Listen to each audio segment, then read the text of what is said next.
Mari kita berdoa. Bapa dalam sorga, kami kembali menantikan apa yang menjadi isi hati Bapa dilepaskan di tengah-tengah kami semua. Kami berdoa supaya firman Tuhan yang lebih tajam daripada pedang yang bermata dua, yang memisahkan tulang dan sumsum kami, pada pagi hari ini akan membedah hati kami, akan mengoperasi hidup kami, supaya kami boleh terus dipulihkan, supaya kami boleh terus menjadi semakin serupa dengan gambaran Tuhan Yesus Kristus. Terima kasih Bapa, kami datang membuka hati kami, menyediakan tanah hati yang subur, supaya benih kebenaran firman Tuhan boleh berbuah lebat dalam hidup kami. Dalam nama Tuhan Yesus kami berdoa. Amin. Shalom saudaraku. Pada kesempatan ini saya akan memulai serial yang baru, yaitu tentang pertobatan. Tentang pertobatan atau repentance. Pada kesempatan yang pertama ini saya mau bicara tentang the true repentance atau pertobatan yang benar. Mungkin saudara sudah sekian lama menjadi orang Kristen. Mungkin saudara sudah bertahun-tahun menjadi aktivis gereja, terlibat dalam pelayanan. Tetapi mari pada kesempatan ini saya mau mengajak kita semua merefleksikan kepada diri kita. Apakah kita sudah melakukan pertobatan yang benar? Ada orang yang berkata bahwa ia sudah bertobat dari dalam kandungan.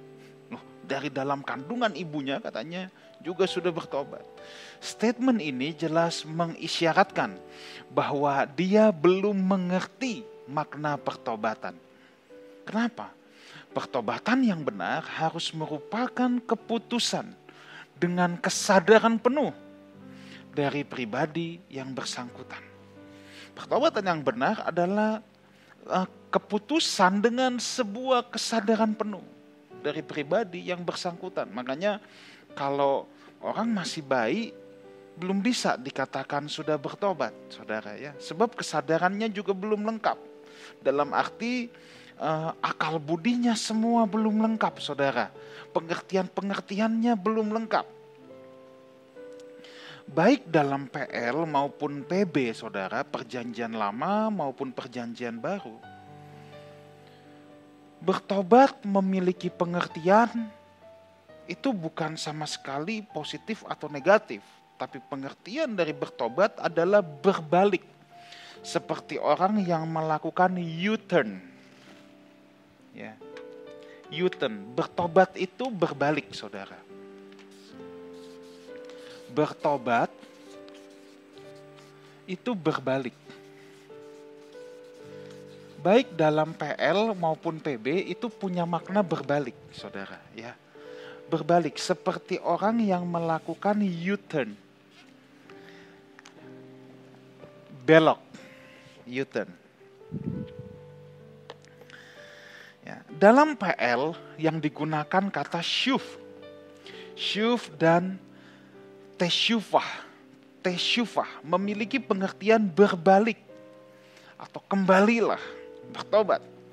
Dalam PB digunakan kata yang pertama metanoia, yang berarti berubah pemikiran ke arah yang lebih baik. Jadi ada unsur berubah, berbalik ke arah yang lebih baik. Atau perubahan hati. Metanoia juga berarti berputar balik. Dan ada satu kata lagi, epistrepo. Epistrepo. Epistrepo itu berarti kembali juga, berbalik. Tindakan putar balik. Ya, atau kita suka bilang insaf. Nah, nanti kita akan bahas ini lebih lanjut, saudara. Tetapi satu hal dulu yang saudara harus tanamkan baik-baik, bahwa pertobatan adalah karya ilahi. Saya ulang lagi, pertobatan adalah karya ilahi. Dalam ilmu jiwa, dalam psikologi, memang tobat itu adalah tindakan manusia. Adalah tindakan manusia. Tetapi menurut logika Alkitab, pertobatan adalah sebuah karya ilahi. Maksudnya apa? Pertobatan adalah Allah yang berinisiatif dan manusia harus meresponinya.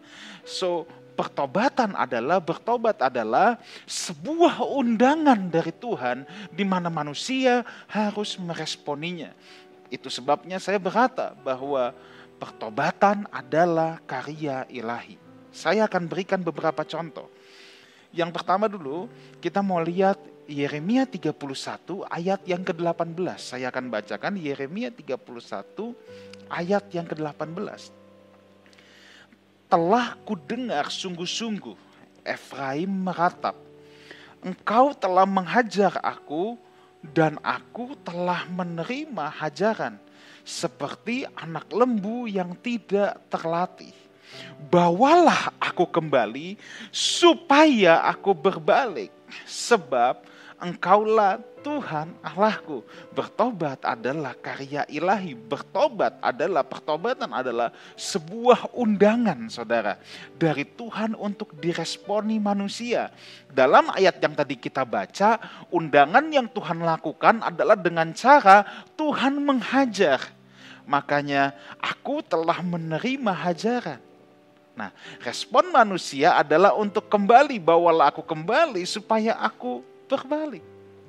Manusia setelah Tuhan hajar bangsa Israel, saudara, bangsa Israel punya dua pilihan respon, mau berbalik sama Tuhan atau tetap mau mengikuti cara hidup yang salah.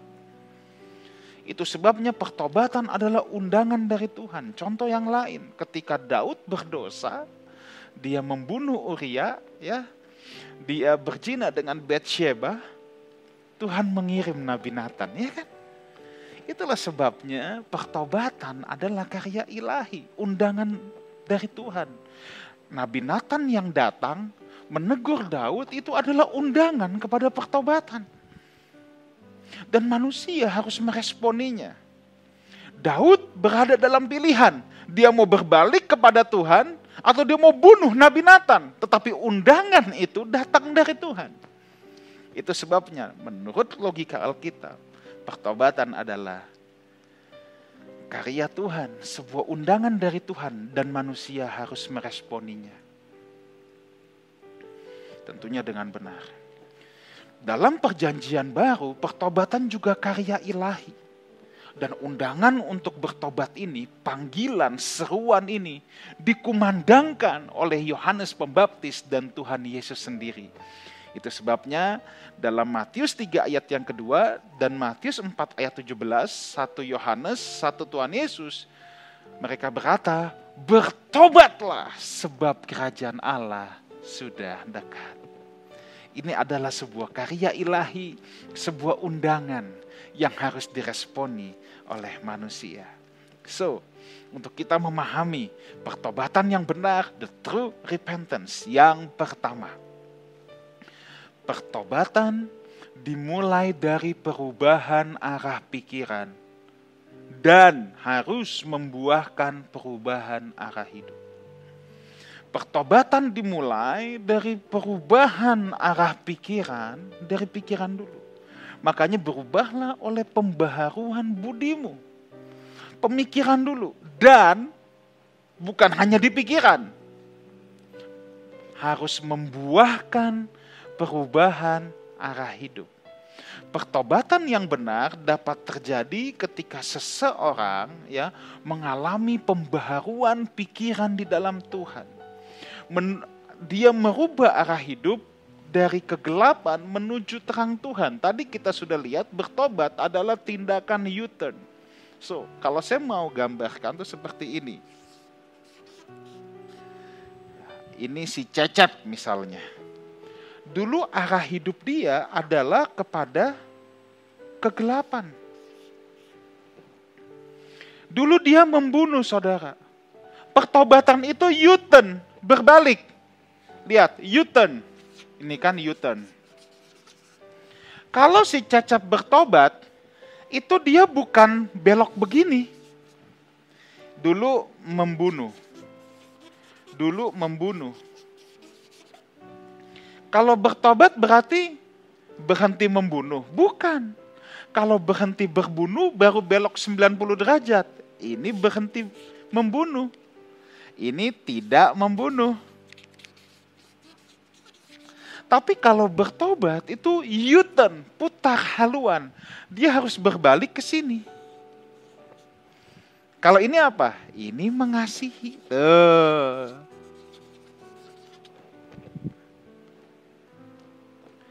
Dulu mencuri.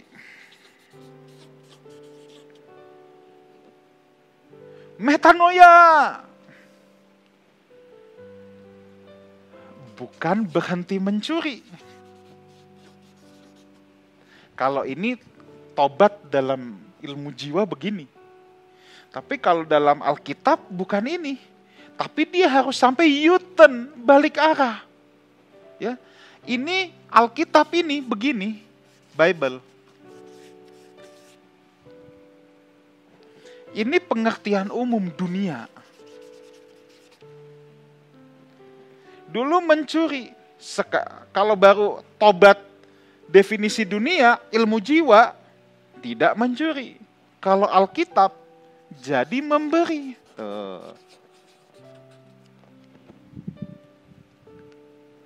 Bahkan, orang yang udah berubah arah hidup, sudah metanoia, karena pikirannya dibaharui, itu bukan saja si Cecep ini ke sini, tetapi dia sudah lebih jauh lagi. Awalnya dari sini, bahkan dia sampai berpikir di balik kubur. Dia mulai berpikir kekekalan. Apa yang si Cecep pikirin tentang kekekalan? Bukan mau cepat mati, saudara, bukan. Bukan mau cepat mati. Yang si Cecep pikir tentang kekekalan adalah satu. Keputusan-keputusan yang dia ambil, nilai hidup yang dia ambil, berdasarkan kekekalan. Maksudnya apa? Ini menjadi prioritasnya. Dia mau melakukan sesuatu, dia selalu berpikir bahwa hal ini didorong oleh kekekalan. Dia harus mementingkan apa yang ada di dalamnya, bukan apa yang ada di luar lagi, bukan manusia jasmaninya, tetapi manusia batiniahnya. Sebab setiap kita akan menghadap tahta pengadilan Tuhan. Makanya segala tindakan dia, keputusan dia didorong oleh kekekalan, driven by eternity. Dan ketika dia mengubah arah hidupnya dari membunuh menjadi mengasihi, dan di sini dia belajar bahwa kesempatan hidup di bumi ini yang hanya 70-80 tahun ini adalah kesempatan untuk dia belajar. Untuk dia belajar mengenakan pribadi Tuhan Yesus, saudara. Itu yang pertama, kalau orang berpikir kekekalan. Yang kedua, dalam koridor ini, dia juga ingin jiwa-jiwa yang terhilang boleh ikut berbalik. Itu orang yang berpikir pada kekekalan. Makanya punya belas kasihan kepada orang-orang yang belum mengenal kebenaran. Jadi pertobatan, saudaraku, dimulai dari perubahan arah pikiran yang membuahkan perubahan arah hidup. Pertobatan dalam konsep umum sering sekali terjadi karena kapok, saudara. Kalau baru sampai kapok, itu belum tentu perubahan pikiran. Misalnya kapok pernah masuk penjara karena narkoba. Kapok pernah digerebek polisi karena narkoba. Takut berzina karena ngelihat temennya HIV. Atau pernah kegep sama istrinya. Atau kegep sama suaminya. Itu belum balik arah, baru sampai sini. Ini baru taraf kapok. Dulu mencuri, ketahuan, digebukin satu RT. Nggak berani lagi. Ini kapok. Tapi kalau pikiran sudah dibaharui, sekarang dia melihat kekekalan, matanya tertuju pada salib. Aku tidak mencuri, aku harus memberi. Lebih hebat, saudara. Itu pertobatan. Ya. Jadi perubahan pikiran yang benar, itu bukan karena kapok. tetapi harus lahir dari kesadaran bahwa manusia harus memilih arah hidup kepada kerajaan Tuhan, kepada salib Kristus, kepada kekekalan. Saya ulang lagi, perubahan pikiran yang benar bukan terjadi karena kapok, tetapi kesadaran bahwa kita mau memilih arah hidup yang baru, yaitu kerajaan Tuhan, kekekalan. Kalau cuman kapok, pasti perubahannya baru 90 derajat. Belum 180 derajat, tapi perubahan arah hidup 180 derajat. Arah hidup orang yang bertobat dengan benar adalah sampai kepada kekekalan. Itulah yang disebut dengan mengumpulkan harta di sorga, bukan di bumi. Yang kedua, saudara, kalau tadi pertobatan dimulai dari perubahan arah pikiran dan membuahkan perubahan arah hidup, yang kedua, pertobatan adalah perintah, bukan pilihan. Pertobatan adalah perintah, bukan pilihan. Kita memang dapat memilih untuk bertobat atau tidak. Tadi saya katakan di awal, pertobatan adalah undangan dari Tuhan dan manusia harus meresponinya. Apakah mau menerima undangan itu atau menolak undangan itu. Tetapi saudara, sebenarnya pertobatan itu bukan pilihan. Artinya apa? Ketika kita menerima undangan itu, sebenarnya kita tidak punya pilihan untuk menolaknya. Kita harus menerimanya. Sebab pilihan untuk menolak akan berujung kepada kebinasaan. Bukan kita tidak bisa, kita tidak boleh menolaknya, saudara. Sebab pilihan untuk menolak undangan itu akan berujung pada kebinasaan. Itu sebabnya dalam Alkitab, ketika Yohanes Pembaptis atau Tuhan Yesus berkata, bertobatlah. Kalau saudara lihat di Alkitab saudara, itu biasanya digunakan kata tanda seru yang merupakan kalimat imperatif. Artinya pertobatan adalah sebuah perintah. Harga mati yang tidak boleh ditawar. Kalau kita menolak, akan berujung pada api kekal, saudaraku ya. Undangan untuk bertobat dalam perjanjian baru memiliki bentuk imperatif atau kalimat perintah. Orang yang memilih untuk tidak bertobat, tidak berbalik, dia menempatkan dirinya sebagai seteru Allah. Orang yang memilih untuk tidak berbalik arah, dia menempatkan dirinya sebagai musuh Tuhan, saudara. Jadi kalau orang mau jadi sekutu Tuhan, bukan seteru Tuhan, sekutu Tuhan, sahabat-sahabat Tuhan, dia harus memutuskan untuk mengubah arah hidupnya. Dia harus memutuskan untuk hal yang satu itu. Gak baik ini sangat penting. Solusi dari dosa hanya satu. Pertobatan. Solusi dari dosa hanya satu, pertobatan. Dosa beda dengan masalah. Kita harus ngerti ini. Dosa itu berbeda dengan masalah. Masalah diselesaikan dengan simpati dan pengertian. Tetapi dosa harus diselesaikan dengan pertobatan. Persoalannya, banyak orang menganggap dosa sebagai masalah dan dicoba diselesaikan dengan simpati dan pengertian atau minta dimengerti. Makanya masalahnya tidak selesai-selesai. Kenapa? Sebab sebenarnya yang dia hadapi bukan masalah, tapi dosa. Kalau seseorang jatuh ke dalam dosa atau terikat dengan dosa, yang harus ia lakukan adalah pertobatan, bukan mengasihani diri, bukan excuse. Kalau masalah, yang dicari simpati. Contoh, kalau orang jatuh kepada dosa perzinahan, yang harus dia lakukan adalah bertobat. Jangan datang kepada saya, pastor, saya punya masalah. Masalah saya adalah saya suka berzina. Itu bukan masalah, Pak. Itu dosa. Solusi dosa, pertobatan. Kalau masalah, solusinya memang simpati. Aduh, kasihan ya. Memang sih istri bapak kurang baik sih. Makanya deh bapak berzina. Coba simpatinya itu masalah, boleh dengan simpati. Kalau dosa solusinya bertobat. Banyak orang rancu, saudara. Banyak orang rancu. Kalau kita bertumbukan dengan masalah, ya, memang simpati dan pengertian.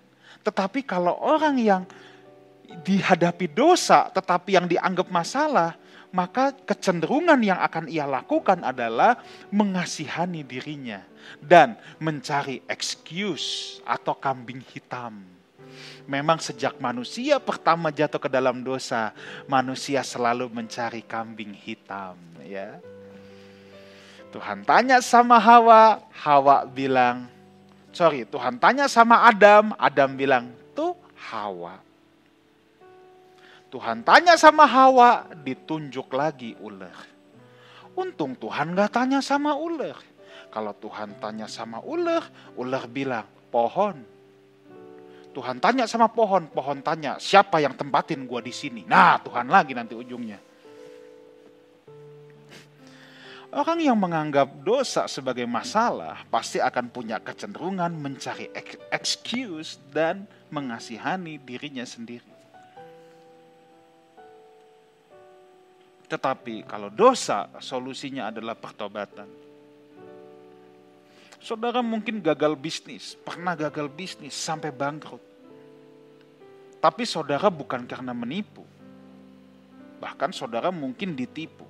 Nah, itu masalah. Yang kita bisa cari pengertian, kita harus bersimpati dan coba dipulihkan. Tapi kalau saudara bisnis, kemudian bangkrut, karena saudara menipu orang, solusi yang pertama, pertobatan. Dan jangan cari kambing hitam untuk hal itu, saudara, ya. Ketika Daud jatuh dalam dosa, Nathan tidak bersimpati dan berusaha memberikan pengertian. Nathan datang dengan tegas memberikan undangan pertobatan. Nathan tidak berkata sama Daud, ya raja, ya bisa dimengerti lah. Habis mandi di situ, siapa suruh mandi di situ? Mana bodinya bagus lagi. Kenapa dia mandi depan teras? Nathan tidak datang dengan simpati. Nathan tidak datang dengan berusaha cari pembenaran. Tetapi yang Nathan berikan kepada Daud adalah undangan untuk bertobat.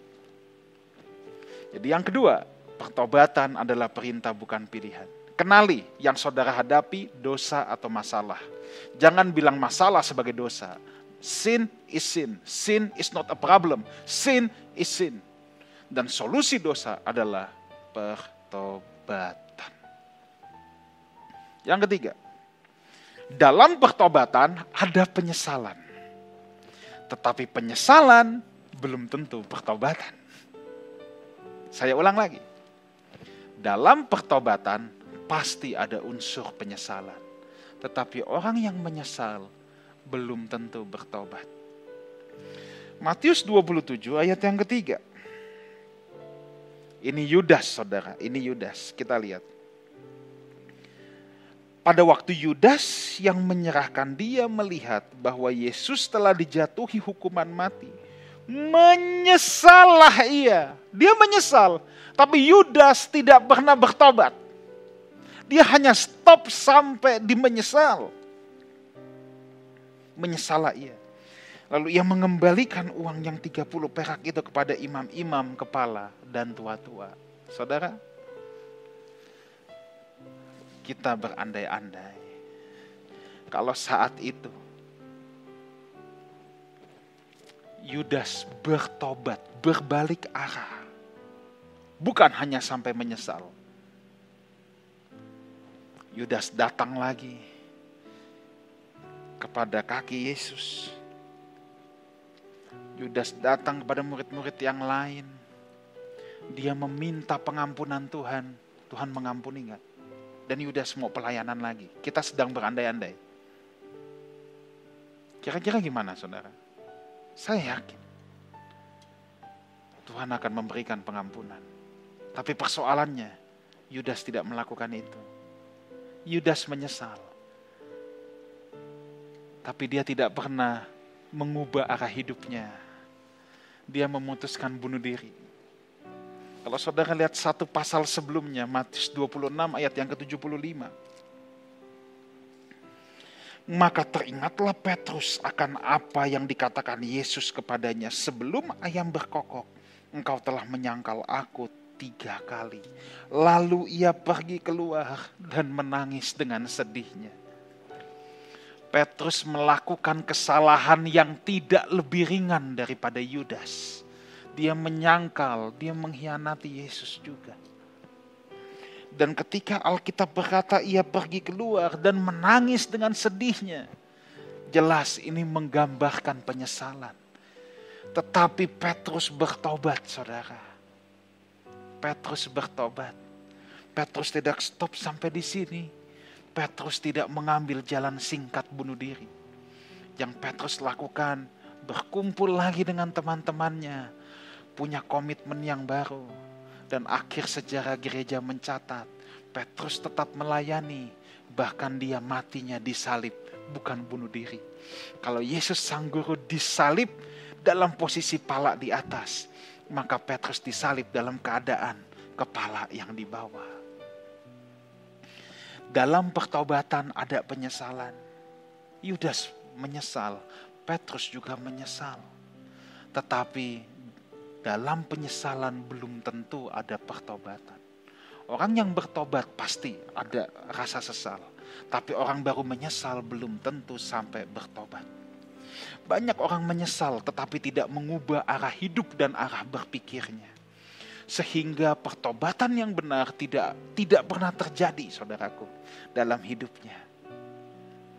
Buah dari orang yang hanya menyesal dan buah dari orang yang bertobat dengan benar itu pasti jauh berbeda. Jauh berbeda. Itulah sebabnya Alkitab tidak pernah atau tidak banyak bercerita tentang proses pertobatan para tokoh Alkitab. Coba lihat. Alkitab tidak banyak bercerita tentang proses pertobatannya. Tetapi Alkitab bercerita tentang hasil perubahan hidup mereka setelah mereka mengubah arah hidupnya. Seperti Musa mengubah arah hidup, Abraham mengubah arah hidup. Alkitab lebih banyak cerita tentang bagaimana hasil setelah mereka bertobat atau mengubah arah hidupnya. Itu yang lebih banyak diceritakan oleh Alkitab. Hasil perubahan hidup mereka terlihat konkret.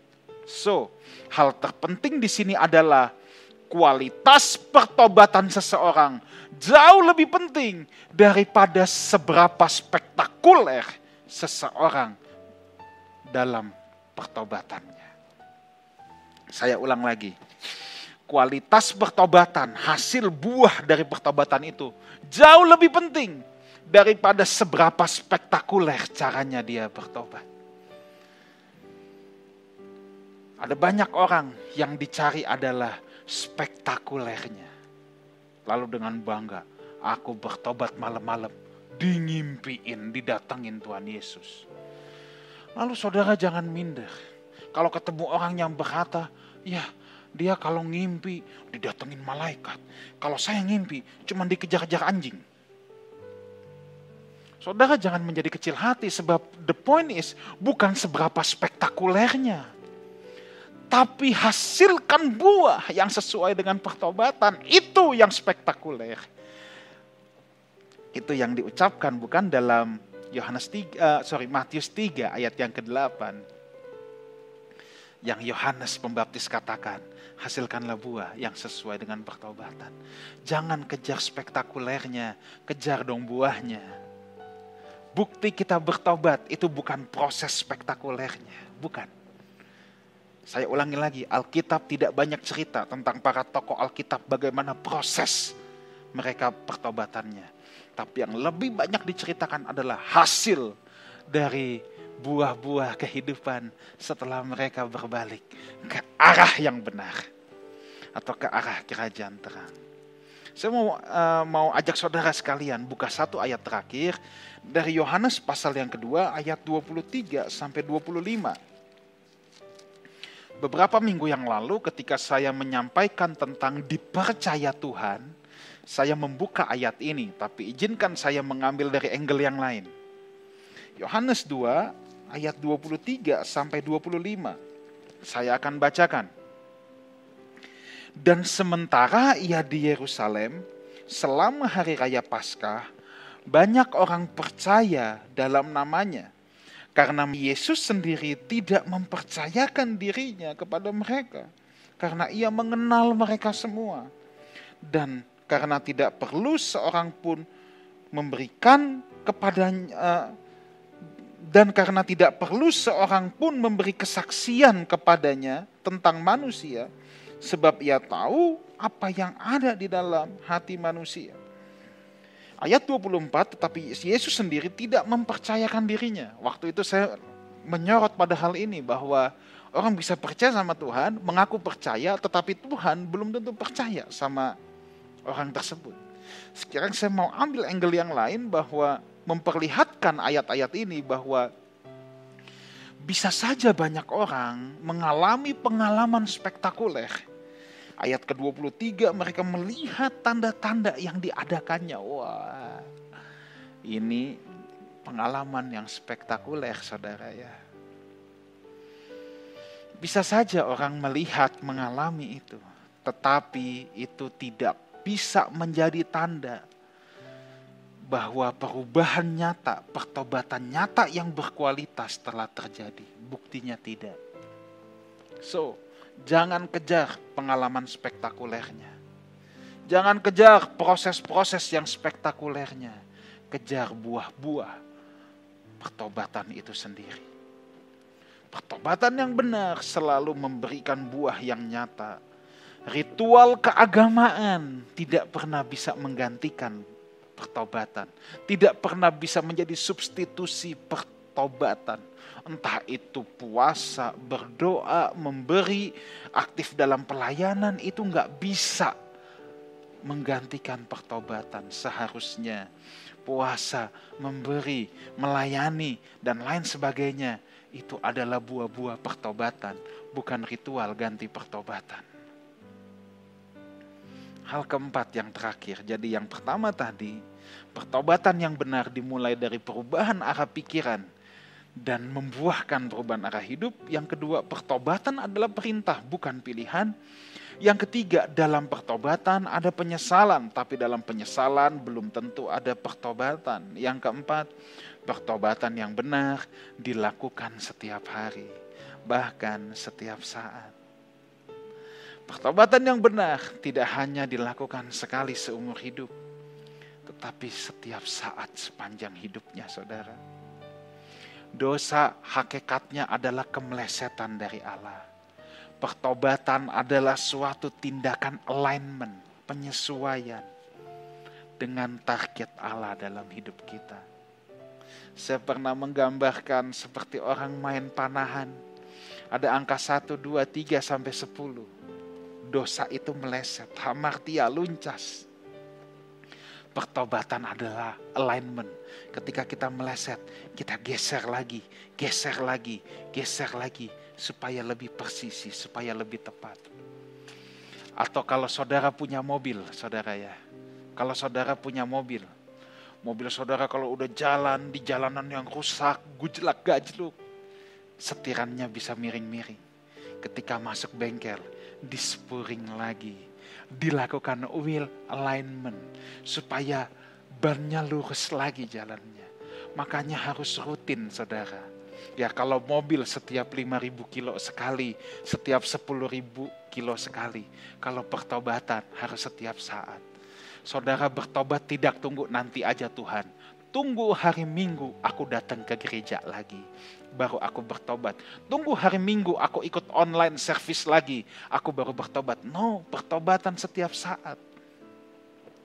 Bahkan setiap saat ketika kita sadar kita melakukan kesalahan, sebaiknya kita langsung, Tuhan ampuni aku. Jangan tunggu hari ini kita bikin kesalahan, tanggung Tuhan, ini baru Selasa. Besok aku bikin lagi dulu, nanti minta ampunnya sekalian hari Minggu. Loh, itu namanya gak ada niat, saudara ya. Tapi harus will alignment terus setiap saat, saudara ya. Itu sebabnya kita harus berbenah diri, mengoreksi diri kita setiap hari. Kita juga perlu komunitas dalam hal ini untuk melakukan check and balance. Kalau seseorang hanya merasa Tuhan saja yang bisa menasehati dia, sampai dia sudah gak mau punya komunitas, dia tidak mau dengar lagi kata-kata orang lain, hati-hati. Dia lebih sulit untuk bertobat, saudara. Ya, sebab gak ada fungsi check and balance lagi. Kalau saudara lihat Alkitab, bahkan dalam seluruh perjanjian baru pun, para rasul pun berkomunitas, para rasul pun saling menasehati. Dalam tanda petik, orang sesakti dalam tanda petik loh, Petrus pun pernah dinasehati oleh Paulus. Untungnya Petrus mau bertobat. Untungnya Petrus punya kerendahan hati. Coba kalau Petrus bilang sama Paulus, Paulus diem deh lu, banyak bacot lu. Cuman Tuhan sendiri yang bisa ngomong sama gua tahu. Lagian dari you belum kenal Tuhan Yesus, saya sudah iring dia dari dulu. Nah, Petrus enggak begitu, saudara. Pertobatan dilakukan setiap saat. Orang yang mau terus berbenah diri, orang yang terus mau memperbaiki dirinya, sebenarnya dia juga sedang melatih kerendahan hatinya. Hanya orang yang rendah hati yang merasa dirinya membutuhkan pertobatan setiap saat. Tuhan menyertai kita semua. Kita siapkan hati kita, saudaraku. Kita masuk ke dalam perjamuan Tuhan. Mari kita ambil roti dan anggur. Atau saudara yang di rumah yang sudah mempersiapkan mungkin biskuit, mungkin crackers, that's okay. Dan juga telah mempersiapkan anggur atau Fanta atau teh bahkan mungkin, it's okay. Kita persiapkan, kita siapkan, kita datang di hadapan Tuhan. Kita ambil waktu 1-2 menit ini untuk kita merenungkan, saudara, apa yang menjadi kebaikan Tuhan dalam hidup kita. Kalau ada hal-hal yang belum berkenan di hadapan Tuhan, kita minta ampun di hadapan Tuhan. Mari kita berdoa. Bapa dalam sorga, kami bersyukur untuk kebenaran firman-Mu pada kesempatan ini. Bapa, kami mau kembali ke arah yang benar. Kami mau terus berjalan ke arah yang benar. Ampuni Tuhan kalau kami selama ini mungkin telah berjalan di arah yang salah. Atau mungkin tanpa kami sadari kami seringkali melakukan hal-hal yang melukai hati Tuhan. Kami mohon ampun. Lewat perjamuan Tuhan, perjamuan suci pada kesempatan ini, kami mau mengingat lagi korban kematian Kristus di atas kayu salib. Kami mau membereskan hidup kami. Kami mau berkomitmen ulang menyingkirkan hal-hal yang tidak berkenan di hadapan Bapa. Mari saudaraku, kita angkat roti ini di tangan kanan kita di atas kepala kita. Beginilah firman Tuhan.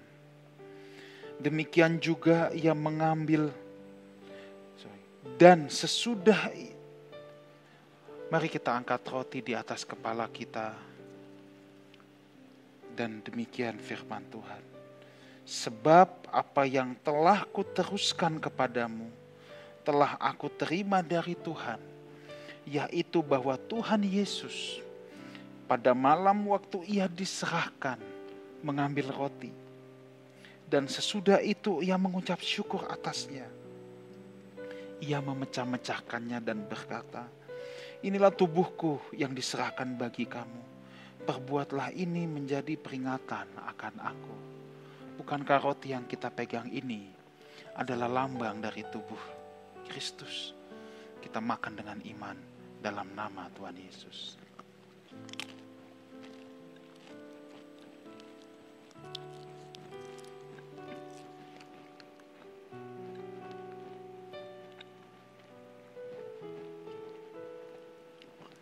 Mari kita angkat anggur dengan tangan kanan kita di atas kepala kita.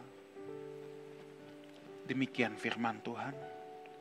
Demikian juga ia mengambil cawan sesudah makan. Lalu berkata, cawan ini adalah perjanjian baru. yang dimeteraikan oleh darahku. Perbuatlah ini setiap kali kamu meminumnya, menjadi peringatan akan aku. Bukankah anggur yang kita pegang ini adalah lambang dari darah Tuhan Yesus Kristus? Mari kita minum dalam nama Tuhan Yesus. Saudaraku, mari kita bangkit berdiri. Kita angkat kedua belah tangan kita. Kita mengucap syukur untuk tubuh dan darah Tuhan yang telah tercurah. Terima kasih Tuhan untuk pengorbanan-Mu 2000 tahun yang lalu, yang mengubah arah hidup kami. Sebuah undangan untuk datang kepada salib. Sebuah undangan untuk menjadi sekutu Tuhan. Ampuni kami kalau selama ini kami hidup sebagai seteru Tuhan. Tetapi salib mengingatkan kami bahwa kami harus memandang salib. Arah hidup kami adalah salib Kristus. Sebab saliblah yang memperdamaikan kami dengan Tuhan. Bapa, Engkau lihat anak-anak-Mu yang pada kesempatan ini telah melakukan rekomitmen ulang dengan persekutuan dengan tubuh dan darah Tuhan Yesus Kristus. Mereka yang berkata, ampuni aku Tuhan. Aku tidak akan mau lagi menyia-nyiakan korban Tuhan Yesus. Aku tidak mau membuat korban Tuhan Yesus menjadi sia-sia. Bapa, Engkau lihat setiap kami. Setiap kami yang mengangkat tangan kami di hadapan Tuhan. Engkau melihat setiap anak-anak-Mu yang dalam pergumulan, dalam beban berat, dalam persoalan. Tuhan, ajar kami untuk membedakan mana dosa, mana masalah. Dosa solusinya adalah pertobatan.